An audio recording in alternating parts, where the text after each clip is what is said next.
Viajé sin avisar para darle una sorpresa a mi prometida. Me pidió que la esperara en su departamento mientras iba por unos apuntes. Pero cuando revisé el GPS, vi que su auto estaba estacionado frente a la casa de mi compañero de cuarto. No llamé. Simplemente empecé a empacar mis cosas. A la mañana siguiente, me desperté con 54 llamadas perdidas. Yo tenía 28 años y llevaba año y medio comprometido con Tati, mi prometida de 26. Estuvimos juntos por 4 años, los cuales fueron, al principio, maravillosos. Ella se convirtió en mi primer pensamiento al despertar y el último antes de dormir. Cuando terminamos la universidad, ella se mudó a Nueva York para estudiar medicina, mientras yo conseguí trabajo en una startup de tecnología en Boston. La distancia fue complicada, pero logramos organizarnos. Yo la visitaba una vez al mes, y ella intentaba venir cuando podía entre guardias, prácticas y exámenes. Nos manteníamos en contacto todo el tiempo por mensajes y llamadas, y teníamos claro que seguiríamos así hasta que yo completara mis estudios y encontráramos un lugar para vivir juntos. Durante ese periodo, fui quien cubrió la mayor parte de sus gastos en Manhattan. Pagaba su carísimo apartamento de $3,200 al mes, cubría los servicios y, cuando sus préstamos estudiantiles no alcanzaban, ponía lo que faltaba de su matrícula. Para mí, todo eso era una inversión a futuro. Mientras ella se esforzaba por convertirse en médica, yo construía nuestra estabilidad. Confiaba en ella con todo mi ser. ¿Cómo imaginar que alguien como Tati, que decía estar exhausta por estudiar y se quedaba dormida en nuestras videollamadas, pudiera estar haciendo algo más? Por mi parte, vivía en Boston con Vince, también de 28. Compartíamos un departamento de 2 habitaciones, dividiendo todos los gastos a la mitad, desde hacía 2 años. Yo trabajaba vendiendo equipos médicos, y solíamos tener conversaciones largas sobre salud. Él siempre se mostró interesado cuando le hablaba de Tati y sus estudios. Un dato clave: hace 6 meses, en una de mis visitas a Nueva York, dejé mi Audi A4 en el garaje de su edificio. Ella me dijo, déjalo aquí.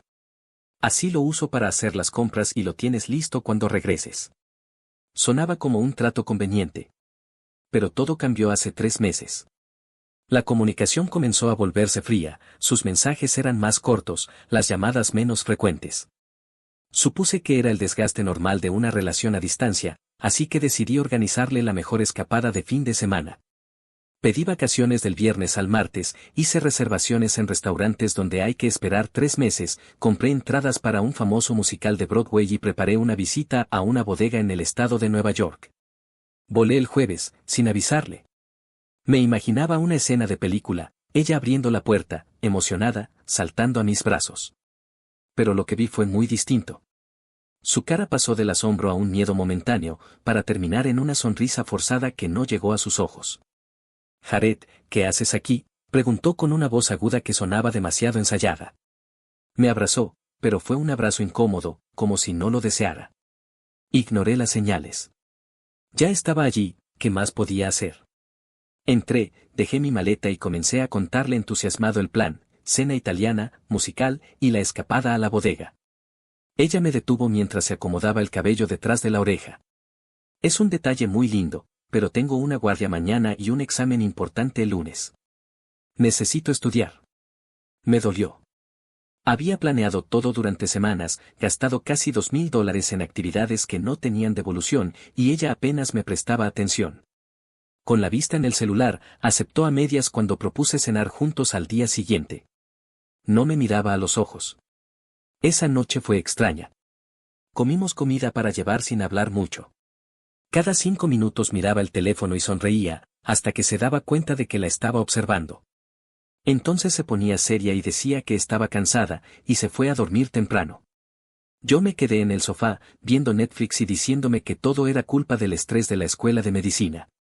Al día siguiente me levanté decidido a acompañar a Tati durante sus guardias. Todavía tenía el cabello húmedo cuando agarró algunos libros y me pidió las llaves del coche. Llego a las 4.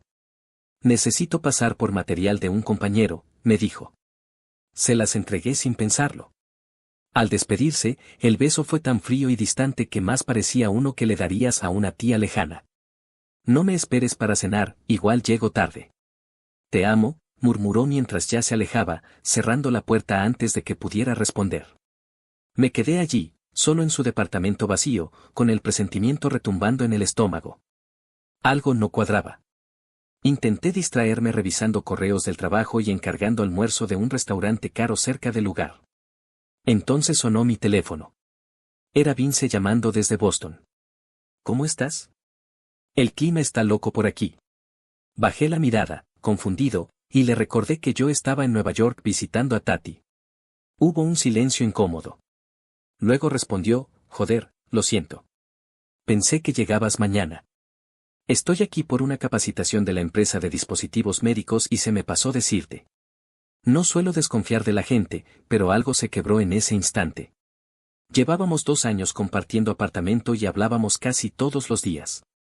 ¿Cómo se le pudo olvidar que estaríamos en la misma ciudad el mismo fin de semana? Entonces algo hizo clic. Un mes atrás, recibí una notificación de la app de mi coche informando sobre una actualización de software. Originalmente la había instalado para seguir el mantenimiento del Audi, pero recordé que tenía integrada una función de rastreo GPS que nunca había usado. Por alguna razón, quizás un mensaje raro de Vince, o la actitud distante de Tati, me impulsó a abrirla. Lo que vi me dejó helado. El coche había pasado varias noches estacionado en la misma dirección en Brooklyn, justo cuando se suponía que Vince estaba de viaje. El corazón se me paralizó. En una ciudad como Nueva York, podría ser casualidad, hasta que empecé a revisar el historial. Las rutas de los últimos 3 meses mostraban un patrón claro y perturbador. Cada vez que Tati decía que estaba en la biblioteca o en grupos de estudio nocturno, el coche se dirigía a Brooklyn. Además, aparecían registros de visitas al Four Seasons en Midtown, e incluso a un hotel cercano al aeropuerto JFK. ¿Qué estudiante de medicina tiene tiempo para recorrer hoteles de lujo sin una explicación? Era como si mi propio auto estuviera teniendo una doble vida, y yo no tenía ni idea. Las piezas comenzaron a encajar. Tati solía cancelar nuestras videollamadas a última hora, lo siento, amor. El laboratorio se alargó o el grupo empezó tarde. Vince, por su parte, siempre tenía excusas vagas sobre sus entrenamientos de ventas. Una de las últimas excusas de Tati había sido que ayudaba a un amigo con sus apuntes, pero se puso a la defensiva apenas pregunté quién era. Para colmo, Vince últimamente mostraba un interés excesivo en los detalles de la carrera de Tati, supuestamente para elaborar un informe para su trabajo. Ahora creo que en realidad estaba recopilando información. Una noche, después de soñar mal, recordé que aún usábamos la cuenta familiar de Netflix que era de mis padres. Entré a revisar la actividad y encontré una lista de series que ninguno de los dos había mencionado, vistas desde un dispositivo que aparecía conectado en Manhattan justo cuando Tati decía estar estudiando sin parar. Las señales eran cada vez más evidentes. Luego vi el iPad de Tati sobre la mesa de café. Aunque había cambiado el código de su teléfono, la tableta aún tenía el mismo PIN de siempre. Error fatal. Nunca dejes a tu pareja sola con tu contraseña. Lo desbloqueé y fui directo a los mensajes. Ahí estaban, cientos de conversaciones entre Tati y Vince. Llenas de corazones, apodos cursis y planes para verse desnudos.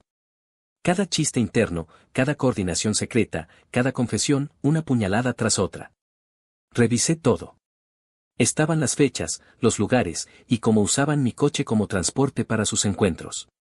Voy directo al coche de Jared. Es perfecto para nuestra escapada. Nos vemos a las 10. Él estará en guardia todo el día. El sarcasmo me ahogaba. Cenamos en Del Posto esta noche, escribía Tati, mientras yo lidiaba con código y proyectos mal pagados. Y luego estaban los mensajes donde se burlaban de mi generosidad. Jared acaba de enviarme 2000 para libros, lol. Cada dólar mío se convertía en cenas románticas para ellos. También me topé con el rol de Bonnie, nuestra amiga en común, como la encargada oficial de las coartadas. Dile que estuvimos estudiando toda la noche para el examen, le decían.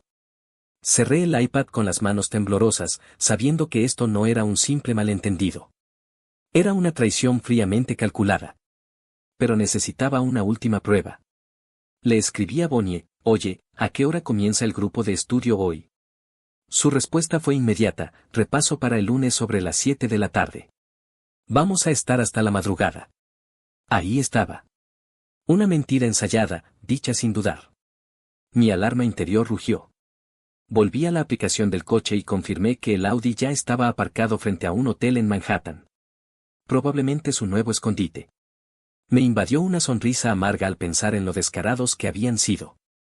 Pasé horas revisando mensajes, cruzando fechas, reconstruyendo horarios, guardias de Tati, viajes de trabajo de Vince. Todo cuadraba al minuto. Por un momento consideré llamarla y confrontarla con furia. Pero me contuve. Una traición tan meticulosa merecía una respuesta igual de precisa. Me senté en el sofá, respiré profundo y empecé a delinear un plan que ninguno de ellos anticiparía. Nada de explosiones, reclamos ni mensajes pasivo-agresivos. Mi intención no era provocar, sino observar hasta dónde llegaban, y luego tomar acción en el momento más inesperado. Guardé el celular y me centré en controlar mi respiración. Quería ver cómo reaccionaba Tati cuando regresara. A las 6 en punto, Tati apareció. El rostro algo ruborizado y una pila de libros de medicina en brazos, que seguramente solo tomó de su propia estantería antes de subir al apartamento. «Hola, amor», me dijo inclinándose para besarme en el pecho como si todo fuera normal. «Perdón por la demora. María tenía los apuntes en casa de su novio y pasamos horas discutiendo el temario del examen», soltó sin titubear. Asentí con serenidad, sin mostrar emociones. «¿Y cómo te fue en la ronda de esta mañana?», pregunté. Entonces comenzó a relatar una historia compleja sobre un paciente con complicaciones, usando tantos términos médicos como pudo. Sabía que esperaba confundirme o perderme en los tecnicismos. Pero yo solo la observaba, impresionado, aunque de una forma oscura, por lo bien que mentía. Después de cenar, le propuse con naturalidad, «¿Qué tal si vamos al restaurante italiano esta noche?». Su rostro se tensó levemente mientras miraba el reloj. En realidad, quedé con Bonnie y otros compañeros para estudiar. Quedamos a las 7. Este examen está durísimo. Pero tal vez mañana podamos ir, se excusó con rapidez. Le sonreí con calma. Perfecto, podría acompañarte. Solo estar allí cerca. Llevo la laptop, puedo adelantar algo de trabajo. Esa propuesta la desconcertó. Vi cómo su rostro se llenaba de alarma por un instante, antes de recomponerse. «Es que la biblioteca médica solo permite la entrada a estudiantes en las noches», dijo apurada. «Son reglas estrictas. Además, te aburrirías entre tanta jerga médica. Quédate aquí y después nos vemos». Respondí con una sonrisa tranquila, «Claro, cómo no. Vine desde tan lejos para quedarme en tu apartamento como si fuera un huésped de Airbnb sin internet. No hay problema, pásala bien estudiando». Ella soltó las llaves sobre la barra como si dejara atrás un turno de trabajo, y añadió, «Sirve lo que quieras. Hay comida en la nevera». Cuando cerró la puerta, me quedé allí, en pleno Manhattan, rodeado del bullicio de la ciudad más vibrante del mundo, pero sintiéndome más solo que nunca. La rabia me invadió por un momento, pero la dejé pasar. Me senté en la mesa de la cocina, sabiendo que era hora de planear mi salida con la precisión de una campaña militar. Primero, llamé a mi jefe. «Mark, hubo un asunto familiar. ¿Crees que podría quedarme unos días más en Nueva York?». Fue comprensivo y me dijo que tomara el tiempo que necesitara. Luego alquilé un depósito en Manhattan por internet. No era económico, pero necesitaba un espacio donde guardar mis pertenencias mientras organizaba todo. Lo siguiente fue contactar a una empresa de mudanzas. El presupuesto fue alto, pero valía la pena si eso significaba irme rápido. También congelé la cuenta compartida que usábamos para los gastos del hogar. Ver aquel saldo, en gran parte financiado por mí, me dio un extraño alivio. Abrí una cuenta nueva a mi nombre y transferí mis ahorros personales. Al mismo tiempo, descargué el historial completo de transacciones como respaldo de todo lo que había cubierto por ella. Durante la siguiente hora, recorrí el apartamento con mi celular, documentando todo, fotos, objetos, anotaciones. Hice un inventario detallado, algo que irónicamente resultó bastante terapéutico. Finalmente, reservé una habitación modesta en un hotel céntrico. Nada lujoso, pero suficiente para pasar unos días mientras ejecutaba mi estrategia. Para cuando terminé, ya no sentía ira, solo una determinación helada. Ya no se trataba de venganza. Se trataba de irme con la cabeza en alto, con dignidad. Cuando finalmente volvió a casa, la recibí con una calma estudiada, como si nada hubiera pasado. «¿Qué tal estuvo el estudio con Vince?», le pregunté con naturalidad. Su rostro se congeló por un segundo, las llaves quietas entre sus dedos. «En la biblioteca con Bonnie, añadió, intentando sonar despreocupada. Saqué el teléfono y lo moví un poco en mi mano. Qué curioso, dije. Parece que mi carro pasó el día estacionado frente a la casa de Vince en Brooklyn, y luego estuvo en el Four Seasons por un par de horas. Qué coincidencia tan loca, ¿no crees? Su expresión fue una coreografía de emociones, miedo, sorpresa, análisis, hasta que explotó. «Y me estás rastreando», gritó, adoptando de inmediato su versión más escandalosa. «Solo rastreo mi coche, Tati», respondí sin alterarme. «El mismo coche que sigo pagando y que está a mi nombre». Le mostré el teléfono, donde tenía capturas de pantalla de los mensajes entre ella y Vince, donde hablaban de usar mi coche para encontrarse. Sus ojos se abrieron por un segundo, y luego se entrecerraron con furia. ¿Estuviste leyendo mis mensajes privados? Eso es ilegal, chilló. Lo que sí es ilegal, le rebatí, es que ayer estabas en el Four Seasons pidiendo servicio a la habitación con la tarjeta que yo pago. Tati parpadeó, evaluando su próxima jugada, hasta que cambió por completo y empezó a llorar. Pero no fue un llanto genuino, sino uno que podría ganarle un premio. Fue un error, dijo entre sollozos. Estaba sola, abrumada por la universidad, tú siempre tan distante, enfocado en tu trabajo. Me sentí abandonada. La observé como quien analiza una obra de teatro. Guárdate ese discurso para tu clase de actuación, le dije. Ya reservé un hotel para esta noche. Mañana paso por el coche y por mis cosas. En ese instante, sus lágrimas desaparecieron. ¿Me vas a dejar?, preguntó como si fuera la primera vez que lo consideraba. Después de todo lo que he sacrificado por nosotros. No pude evitar reír. ¿Sacrificado qué, Tati? Yo soy quien paga tus $3,200 de alquiler, tus cuotas de matrícula atrasadas, tus servicios, tu comida, incluso tu maldito servicio de lavandería. Básicamente soy tu sugar daddy, sin los beneficios. Y me agradeces acostándote con mi roommate en mi propio carro. Tati intentó cada truco que conocía, más llanto, luego rabia. No estabas emocionalmente disponible, me lanzó. Si hubieras estado más presente, esto nunca habría pasado. En algún momento, intentó seducirme, se me acercó, me tocó, susurró que aún podíamos arreglarlo. Me aparté. No. Cuando vio que no funcionaba nada, sus ojos se llenaron de furia. Si me dejas, voy a decirle a todos que fuiste abusivo. A la universidad le diré que me amenazaste. Me aseguraré de que en tu trabajo sepan la clase de persona que eres. Te voy a destruir, Jared. Sonreí mientras sostenía el celular. ¿Quieres repetir eso para la cámara?, le dije. Su cara palideció al entender que todo estaba siendo grabado. Grabé toda esta conversación. Se dejó caer en el sofá, derrotada. ¿Qué quieres de mí?, murmuró. Nada, contesté, sintiéndome más libre que nunca. Ya no quiero absolutamente nada de ti. Recogí mi mochila, la lancé al hombro y me dirigí hacia la puerta. Nadie te va a amar como yo, gritó en un último intento. Nunca vas a encontrar a alguien mejor que yo. Gracias a Dios por eso, respondí, cerrando la puerta tras de mí. El lunes por la mañana llegué con los de la mudanza, puntuales a las 9. Tatiana ya no estaba. Tal vez estaba rindiendo su examen, o con Vince. A estas alturas, era irrelevante. Me limité a recoger lo que sin discusión me pertenecía, mi ropa, mis dispositivos, objetos personales, algunos muebles que traje conmigo desde Boston. Dejé todo lo que habíamos comprado juntos, el sofá costoso, el comedor, los utensilios de cocina. No valía la pena cargar con cosas que solo me vincularían más a todo esto. Para el mediodía ya estaba todo empacado y yo me encontraba en una cafetería planificando mis siguientes movimientos, cuando recibí una llamada de un número desconocido. Jared, habla Elena, la mamá de Tatiana. Perfecto. Justo lo que me faltaba. Me preparé mentalmente para recibir acusaciones o algún tipo de reproche. Sí, soy Jared, contesté con tono neutral. Tengo entendido que tú y Tatiana están atravesando una situación complicada. Nos han llegado ciertos comentarios, preocupantes.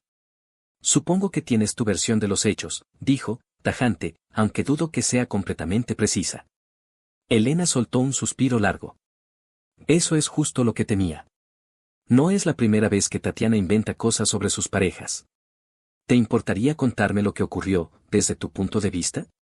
Le relaté los hechos de forma directa y sin dramatismos. Le expliqué que Tatiana me había sido infiel con mi compañero de cuarto durante varios meses, que usaba mi carro para verse con él y que además, un amigo en común la había estado encubriendo. Hubo un largo silencio al otro lado de la línea. Sabía que algo así podía pasar.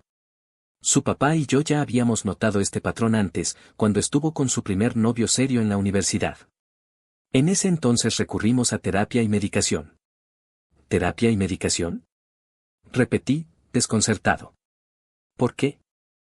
Tatiana fue diagnosticada con trastorno límite de la personalidad hace 3 años.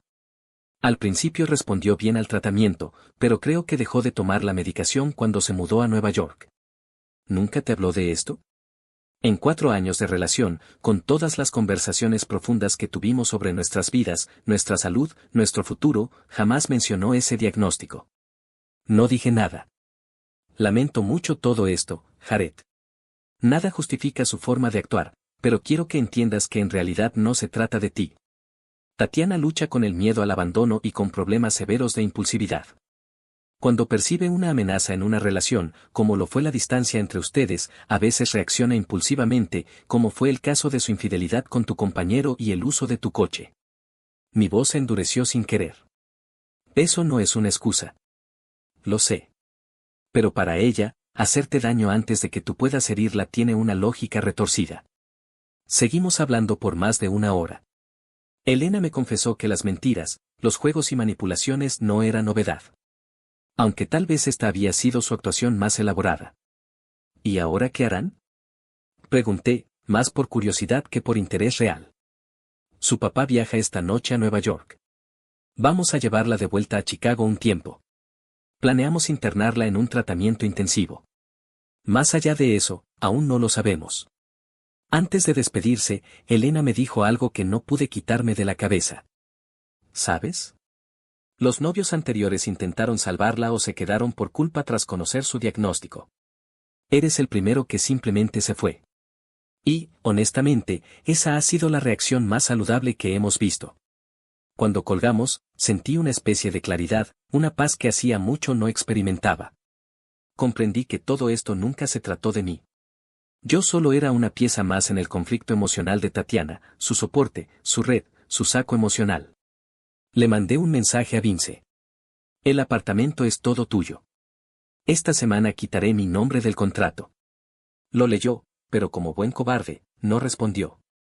Pero la historia con Vince no acabó ahí.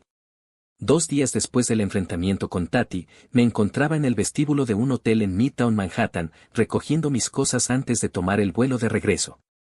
Justo entonces, entre la gente, reconocí un rostro familiar cerca de la entrada. Era Vince, con una inquietud en su expresión que me incomodó. Jared, me llamó en cuanto me vio. Tenemos que hablar, hermano. Se acercó con pasos rápidos, siguiéndome hacia el ascensor. No hay nada que discutir, le solté con firmeza, sin detenerme, mientras él casi trotaba para alcanzarme. Por favor, escúchame. No es lo que tú piensas. Me giré de golpe, con tanta rapidez que por poco lo golpeo sin intención. ¿Qué no es lo que pienso? Resoplé, con el corazón acelerado. Mira, solo sucedió. No fue planeado. Y en ese instante, algo dentro de mí se quebró. Esa serenidad fría que me había sostenido se esfumó. Antes de que pudiera decir algo más, mi puño conectó directamente con su cara. El sonido fue satisfactorio.